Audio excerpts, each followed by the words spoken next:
Porque antigamente você pagava R$ 50 numa troca do Ethereum e hoje nas redes novas isso custa centavos. Não foi mágica não, tá bom? Foi engenharia. O Ethereum está buscando resolver o maior problema matemático das criptomoedas, o trilema das redes. E a atualização que acabou de ser feita está trazendo essa solução para cada vez mais perto de nós. Por isso, nesse vídeo eu quero te explicar que atualização revolucionária é essa que acabou de ser feita e trazer o que acontece com o preço do Ethereum quando esse tipo de evento acontece.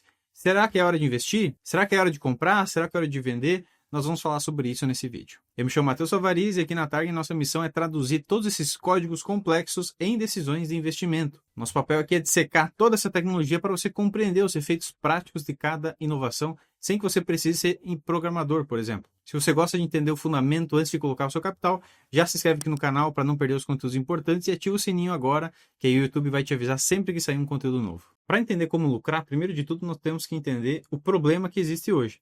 Existe uma lei em cripto chamada Trilema das Redes, que foi formulado pelo próprio fundador do Ethereum, Vitalik Buterin.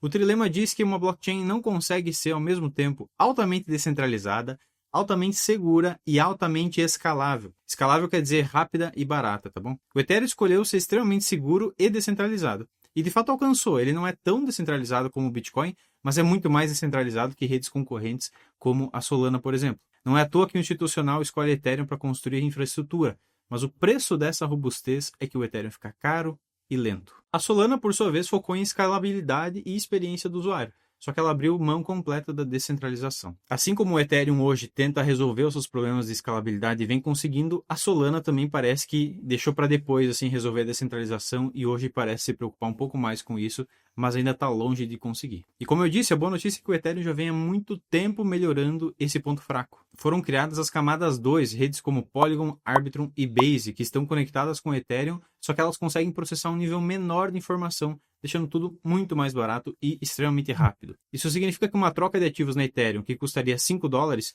se for feita pela Arbitrum, por exemplo, vai custar 5 centavos e será feita quase instantaneamente. A Arbitrum continua se comunicando com o Ethereum, tanto que o endereço utilizado é o mesmo, as palavras-chave também, tudo igual. E olha que demais, com isso o Ethereum conseguiu manter a segurança que ele se propõe e trouxe uma alternativa para as pessoas transacionarem rapidamente e pagando muito pouco. Essa solução deu tão certo que hoje, com apenas Arbitrum, Base e Polygon, essas três redes secundárias tem tanto valor depositado quanto a principal concorrente da Ethereum, a Solana. A Solana tem 8,5 bilhões de dólares e as três juntas 8,4 bilhões. E o Ethereum em si, claro, né, nem se fala, tem 70 bilhões de dólares. Isso já deixa muito claro para nós como muitos assassinos do Ethereum que surgiram prometendo ser muito mais rápidos, só que sacrificaram a segurança, eles tomaram uma decisão ruim. O valor real prefere segurança, ainda que ele pague um pouco mais por isso. Aliás, se você está gostando dessa explicação sem o economês e sem o tecniquez, já deixa um like aí, que isso ajuda a gente a trazer conteúdo de educação de verdade. Mas e agora? Essa nova atualização Fusaka, que foi ativada no início de dezembro, como que ela vai jogar o Ethereum para o próximo nível? Vamos lá, eu quero te fazer uma pergunta. Você já se perguntou por que você paga uma taxa sempre que opera na blockchain? Acontece que para a transação acontecer, é preciso que você jogue dentro das regras da própria blockchain. Mas quem garante que você vai jogar dentro dessas regras? Para garantir isso, entram os chamados validadores. O trabalho deles é analisar a sua transação e verificar se ela está em conformidade com as regras da rede. Isso é feito praticamente automaticamente e realmente em milissegundos. E para recompensar esses validadores, uma parte das taxas que você paga vai para eles, que tem esse papel tão importante de manter a rede segura. A outra parte é simplesmente queimada, jogada fora como uma forma de diminuir a oferta do Ethereum. O que a atualização Fusaka fez é diminuir a complexidade dessa validação. Se você tem que ler 100 linhas de informação para conferir se está tudo certo, naturalmente seu custo vai ser muito maior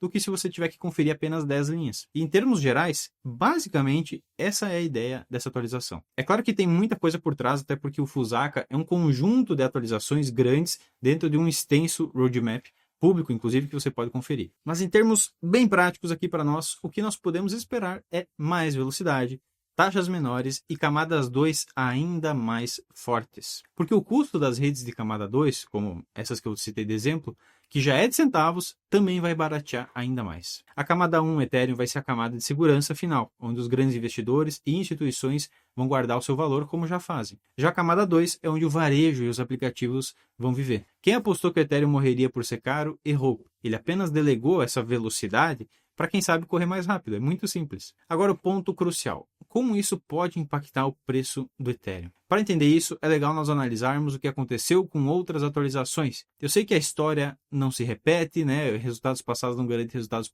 futuros, mas a história muitas vezes rima. Então, a título de conhecimento, é muito legal analisar o que aconteceu no passado. A maior atualização da história do Ethereum foi o Demerge, que trocou o mecanismo de consenso e foi feito em 15 de setembro de 2022. Olha que legal, nos meses que antecederam, o Ethereum valorizou 64%, só que no dia da atualização caiu 10%, e nos meses seguintes caiu mais 34%. Na atualização Chapela, que permitiu o saque do Ethereum no staking, o Ethereum se valorizou 62% nos meses de antecipação, subiu mais 12% nos dias seguintes e caiu 13% depois. Na Dencun, que foi o começo de toda essa evolução para baratear os custos de transação, especialmente com as camadas 2, o Ethereum subiu 80% até a data de lançamento, em 13 de março de 2024, e caiu 28% nas semanas seguintes. Já na Pectra, essa sim que teve uma atualização que trouxe melhorias bem mais perceptíveis para a experiência do usuário, o preço subiu 25% no mês anterior, e nos meses seguintes mais 177%. E agora com a Fusaka nós vemos que o preço se comportou de forma diferente das outras vezes, caindo 31% nos meses de antecedência. Mas por que essa aleatoriedade? Em algumas atualizações o preço sobe antes e cai depois, em outras ele sobe um pouco antes, depois sobe mais ainda, e agora o preço caindo antes da atualização. Por que isso está acontecendo? É muito simples, porque a maioria das pessoas que compra Ethereum na euforia e que vende no pânico, que é geralmente o varejo que faz isso, essas pessoas não estão nem aí para essas atualizações, essa é a verdade. Só quem liga para isso, estuda isso, é quem realmente se importa com a infraestrutura, que são sim as instituições que têm muito dinheiro, investidores mais qualificados, só que eles costumam comprar sem gerar movimentos no preço. Então projetar o preço com base em atualizações ou esperar que sempre que há uma atualização o preço do Ethereum vai para cima ou para baixo, é o tipo de correlação espúria. O preço do Ethereum ele é muito mais suscetível, como nós já falamos aqui, para dados como fluxo de capital global. Agora, os fundamentos, esses sim são impactados, tá, com cada atualização. E com isso, aqueles que são adeptos do Value Investing já conseguem entender que no final das contas, as atualizações fazem sim preço,